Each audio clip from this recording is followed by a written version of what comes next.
Hi everyone, hope you're all doing well. Today there's a few things that I want to talk about with what's going on in the stock market. We're going to talk about stocks that have been the root cause really of the stock market downtrending, as well as a few other little things in here. So I do hope you enjoyed the video. And if you're on the Patreon, just to let you know, I have just dropped the exclusive video, which is the stock request video. So do go check that one out. It's about half an hour long. On that video, we are looking at BT, Lovesac and Associated British Foods or Primark. So go watch that exclusive video if you're on the Patreon. If you do want to join the Patreon and watch that exclusive content where there's 2 videos a week, the link is in the description. But getting on today's video, talk about the stock market, the downtrend that we're being on at the moment. It's been an ugly couple of days. Today in pre-market, it's looking ugly as well. And there's a few points that I want to talk about and a bit of an update and recap on where we're at. And yeah, just a few mini topics thrown into one. So the first thing is inflation data. This basically was the cause of why we've been on a bit of a downtrend recently. Really, since that inflation data came out, we've had a bit of an ugly stock market, and like I said, it looks pretty ugly today, as pre-market's saying. Now, the inflation data was a bit of a one that I was quite surprised with, because inflation data actually was going down. Inflation was coming down. The big shock, it just wasn't coming down as much as what we thought. We saw the price of oil dropping massively.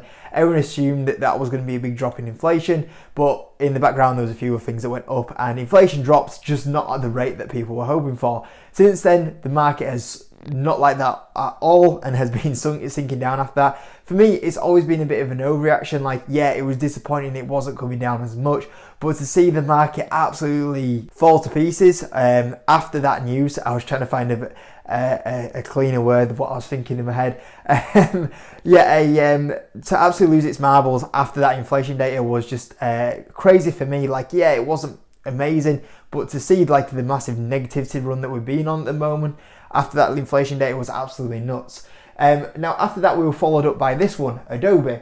Adobe is currently slumping down again. It obviously brought out the news that it was going to buy a company. It was overpaying for that business. Maybe an acquisition. We've made this video the other day, so I won't spend too long on it. But they made an acquisition which potentially they had to make. They did massively overpay for it, and the market didn't like that. And Adobe, because of the giant that it is and the power that it has on the markets, Adobe basically then caused the stock market to go down on that day, as the stock was down, nearly 16%. And the last few days, Adobe's actually been downtrending, and today it looks like it's going to be down in pre-market. This is definitely one to watch for me. There's a lot of big tech on sale, and I do really like the likes of Google more than Adobe and PayPal and everything. But Adobe at some point is a fantastic business where there's a price where I'd pay for it. And yeah, it's dropping again in pre-market today. I originally said I'll come back to it at $280. That might actually come around quicker than what I thought. So I'm going to be keeping an eye on that one. But then Adobe basically caused a massive negative day on the stock market. And then the next day we had FedEx. FedEx decided to bring the market down. They basically came and said that they are seeing a very weak quarter at the moment through US and international. So weak that they're going to miss estimates, and so weak that they can currently, it's deteriorating so fast that they chose to say, which is very strong words. They're expecting very weak numbers, that it's deteriorating so fast at the moment that they are going to withdraw their guidance. And this all kind of leads back to potentially slowdown in the economy, recession fears. We know that the economy at the moment is having a slowdown. It is having a bit of a mini recession going on at the moment, and the economy isn't growing at great rates at the moment. But the thing is when we do have a recession, what does that mean? Well, that means that actually this oil, the big thing that has really been causing inflation at the moment, and for a lot of businesses has been, the big driver of cost at the moment that's been impacting businesses. If there's a recession, if there's less demand, oil drops. And if you look at oil prices, I think in September alone, I think it's down another 10% at the moment. So the more that keeps ticking downwards and it can get back to prices that it was entering at 2021, that is actually going to be really positive, because with that dropping down, that's going to be helping businesses a massive amount. So even though recession's actually feared in a negative light, a lot of the recession, when you look at stock prices, there's a lot of recession already priced into a lot of businesses. And the great thing is, if we do have a little bit of a slowdown in recession, that's actually going to be pushing the oil prices down, which historically does. When you have a slowdown in an economy, it drops because there's less demand. Now, if oil carries on pushing downwards, what's the great thing? Well, inflation data. Inflation data is obviously going to be easier to have them slower comps, and then you have inflation dropping. So you have businesses benefiting now that oil's lower. You're going to have inflation data actually coming down, And obviously when inflation comes down, that's obviously going to help the economy, and we do very well from that situation. As well as that, the Fed are obviously going to see inflation coming down. And if inflation comes down, obviously they're going to stop at raising interest rates, which will help the economy. And the thing is if inflation comes down and also then we enter a recession, what's one of the automatic things that Fed are going to do? Oh, well, now we need to start cutting the interest rates, and then we go into a bit of a bullish cycle. So at the moment, we're starting to move into a bit of a positive direction from this point of view. And that leads me on to the big tech. At the moment, we're starting to see big tech actually getting hit massive amounts. Maybe not all of them. Apple's still holding pretty strong, which I'm still amazed that Apple manages to hold the valuation that it is doing. But we've seen like Adobe's having a bit of a reality check. We're seeing a lot of the S&P having a bit of a pullback once again. But I've got to say at the moment, small caps, mid caps, the last few weeks have been really interesting for me, because when I look at my portfolio, it's actually been performing okay. Sure, it's had a few days where it's had a little bit of a downtrend, as the stock market has done, but my portfolio is holding up actually pretty good. And what is the reason for that? Well, actually, when you look at a lot of the small caps and the medium caps, they're actually holding up okay. A lot of them stocks are actually quite a bit still off their 52 close. A lot of them stocks in the small caps and mid caps have, they basically put the bottom ins in like May and June, and a lot of them have kind of been lifted up since then and holding okay. It's only really the big tech the big market caps that have been dragging down a bit recently. And for a lot of the big tech they've actually held on to their valuations a fair amount. Small caps and mid caps got absolutely decimated. And when you look at small caps and mid caps, when you look at the valuations for a lot of these businesses, a lot of the big tech and the large market caps are actually still like pretty fairly valued. Like they're not cheap. They're just like back at fair value, which is probably why they're getting hit, massive amounts at the moment. Small caps and mid caps are at the lowest valuations they have ever been at, bigger than the '08 recessions. Small caps and mid caps are extremely cheap out there at the moment.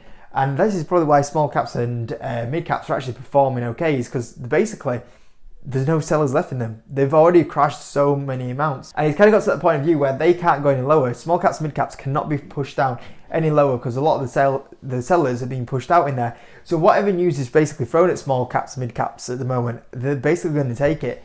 Big caps are a little bit different. A lot of the larger market caps at the moment are still a little bit choppy at the moment. A lot of them are still holding on to fair valuations and haven't dropped as much as the mid and small caps. And you got to remember, when you have a stock market crash, which are the stocks that are going to get hit the hardest? Are these guys? Which are going to be the stocks that get hit the least? Same again, when we come out of a stock market crash, which are the stocks that are going to rebound the most? It's going to be these stocks. These stocks will rebound the most and rebound the quickest. Historically, small caps and mid caps will rebound in a lot faster coming out of a stock market crash or recession.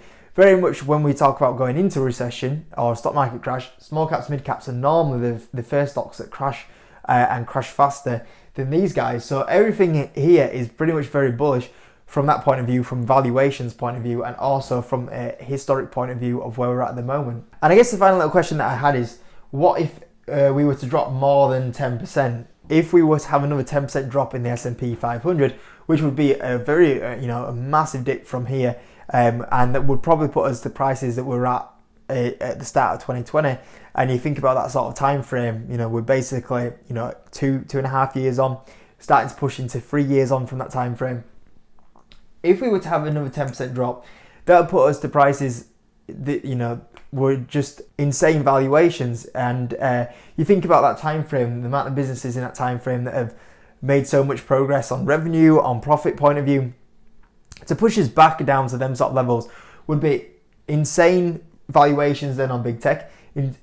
I mean, if small caps and mid caps were to join them, they would be insane valuations. The businesses would have made so much more progress since then as well, financially point of view. And I look at that thinking, what is the chances of having another 10% drop? To have a 10% drop, we would have to have, major problems in the economy, where we're talking, in my opinion, the only way we would get down there would be mass amounts of unemployment. And that's probably right now one of the key figures for me to be looking at is the employment data and seeing how that's doing.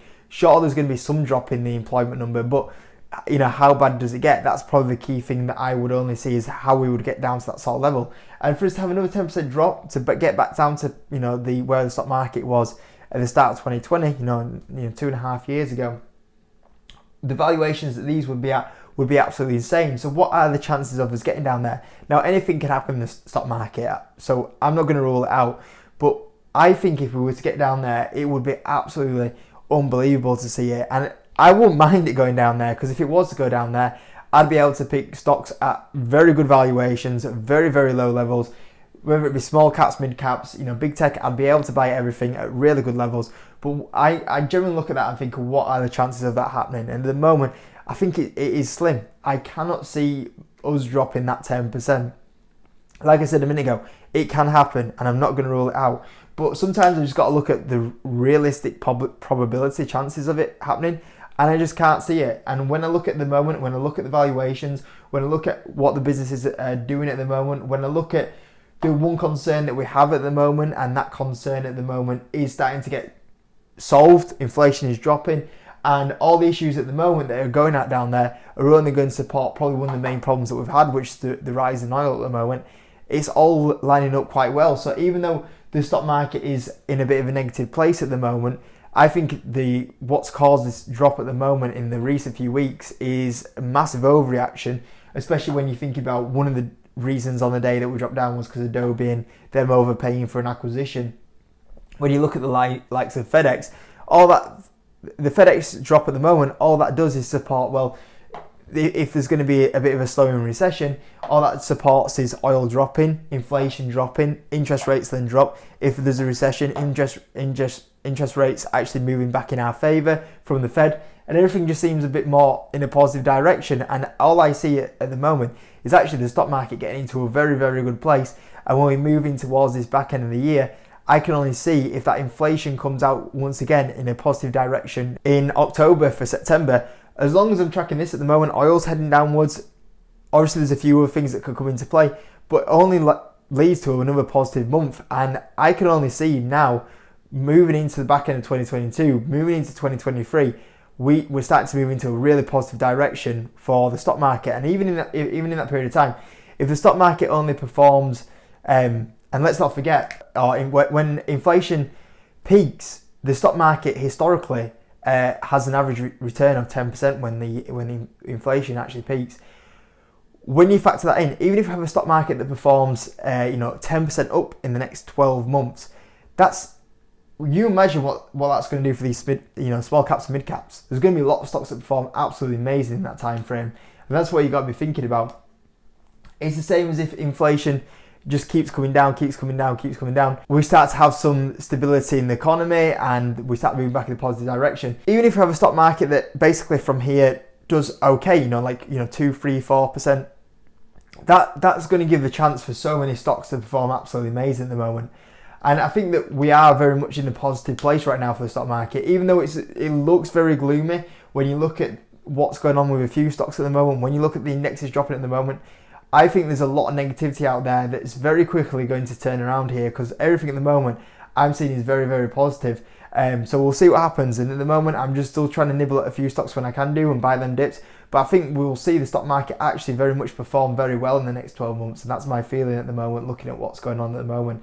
And there'll be a few people that are saying the opposite to that. But I generally think we're not in too bad of a place at the moment. So we'll see where we're at. So I hope you enjoyed this video anyway.